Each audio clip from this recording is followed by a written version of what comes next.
Connaissez-vous les différents jours fériés japonais? Saviez-vous que les Japonais ont beaucoup plus de jours fériés que nous, même s'ils ont à côté de ça beaucoup moins de vacances? Je vous propose de découvrir mon top 5 des jours fériés japonais que je rêve d'avoir en France.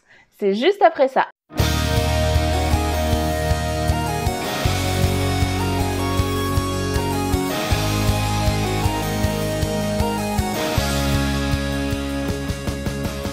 Et oui, les Japonais ont 16 jours fériés non travaillés, alors que nous, en France, nous en avons 11. Leurs jours fériés sont répartis sur toute l'année, à l'exception des mois de juin et décembre. Pendant ces jours, les écoles, les administrations sont fermées et la plupart des employeurs donnent congé à leurs salariés. Et 4 jours fériés parmi les 16 sont répartis sur une semaine, à cheval entre avril et mai. Il s'agit de la fameuse Golden Week et j'ai déjà fait une vidéo à ce sujet, vous retrouverez tout ça dans le petit i.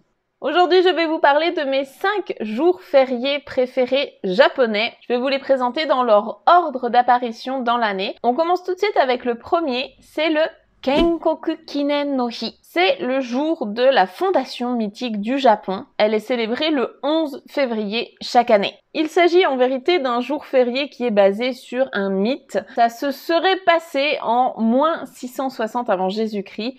Cette date a été choisie comme étant celle de la fondation du Japon par l'empereur mythique Jimmu. Et c'est une fête qui était très célébrée avant la Seconde Guerre mondiale. Les Américains l'ont fait interdire et elle a été réintégrée dès 1966. À l'heure actuelle, on ne célèbre plus grand-chose. Il n'y a pas vraiment de fête qui se passe au Japon à ce moment-là. Il y a même parfois plutôt des manifestations politiques plus qu'autre chose.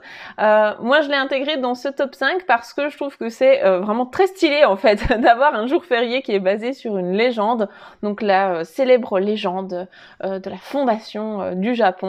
On n'a aucune preuve que ça se soit passé comme ça ou non parce que c'est vraiment très lié à la religion Shinto. Moi je trouve ça juste très cool de célébrer une croyance comme ça historique et je me dis que ça ne fonctionnerait pas typiquement avec la France parce que nous on n'a pas réellement de légende à ce sujet. Le deuxième jour férié que j'ai choisi d'intégrer dans mon top 5, c'est l'anniversaire de l'empereur. En japonais, ça se dit Tenno Tanjoubi. Tenno pour l'empereur, Tanjoubi pour l'anniversaire. C'est un jour férié depuis 1868 et ce qui est très drôle avec ce jour férié, c'est que sa date change en fonction de la date d'anniversaire de l'empereur en place à l'heure actuelle. Donc en ce moment au Japon, le nom de l'empereur c'est Naruhito.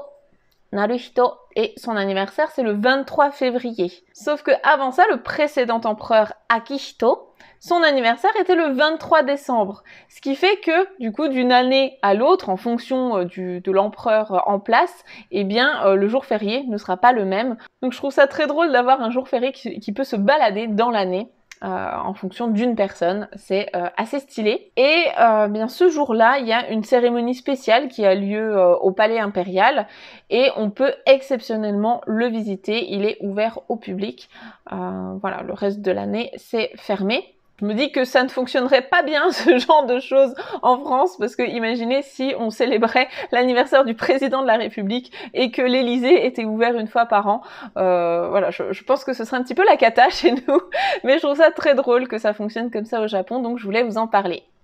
Le troisième jour férié que j'apprécie particulièrement au Japon, c'est le Keiro no Hi, le jour du respect pour les personnes âgées. Comme son nom l'indique, c'est un jour pour lequel on va célébrer les personnes âgées et donc les familles vont aller voir les grands-parents, les arrière-grands-parents. Donc déjà ça, je trouve que c'est super, même si évidemment il n'y a pas besoin d'avoir un jour exprès pour aller rendre visite à nos grands-parents, mais je trouve ça bien d'avoir un jour vraiment dédié au respect donc de nos ancêtres.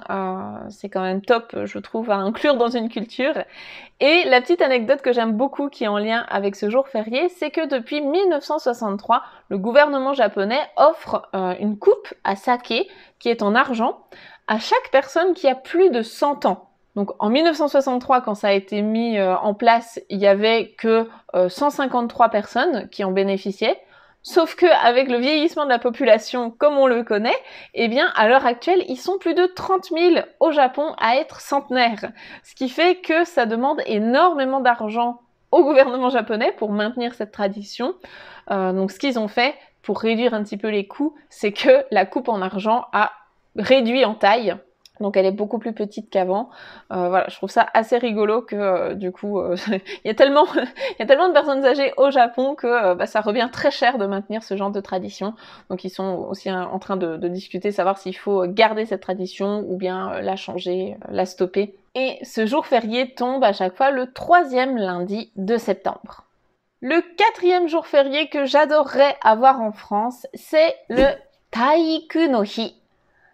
Taiiku, c'est donc l'exercice physique et c'est le jour du sport et de la santé. Donc ça tombe le 2e lundi d'octobre, ce qui fait que cette année en 2020, ça tombe le jour de mon anniversaire.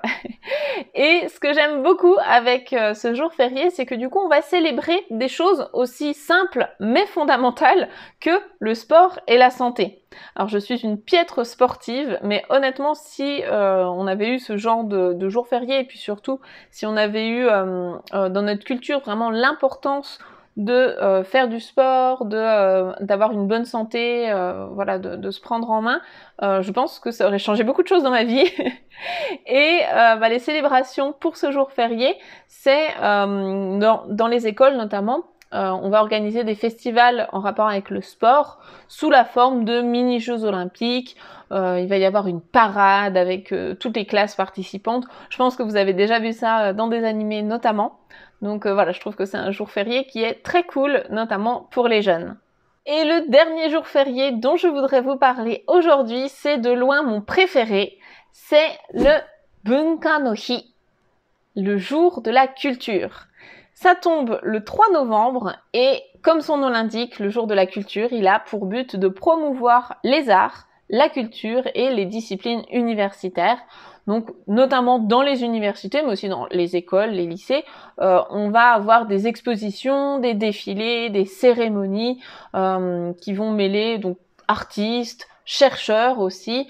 Voilà, c'est tout ce qui est en rapport de près ou de loin avec la culture. On va le célébrer ce jour-là. Je trouve ça génial pour sensibiliser les gens aux arts, à la musique, à des choses auxquelles ils sont pas forcément confrontés tous les jours parce qu'il y a des familles dans lesquelles on ne va pas parler d'art ni de musique et pourtant c'est fondamental dans une société.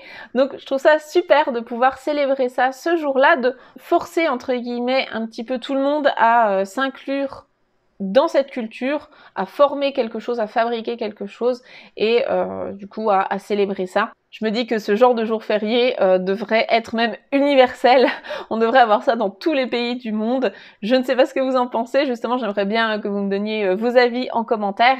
Et puis, surtout que vous me disiez lequel de ces 5 jours fériés est votre préféré. Si vous en connaissez d'autres au Japon, eh bien n'hésitez pas non plus à les mettre en commentaire, que chacun puisse donner son avis.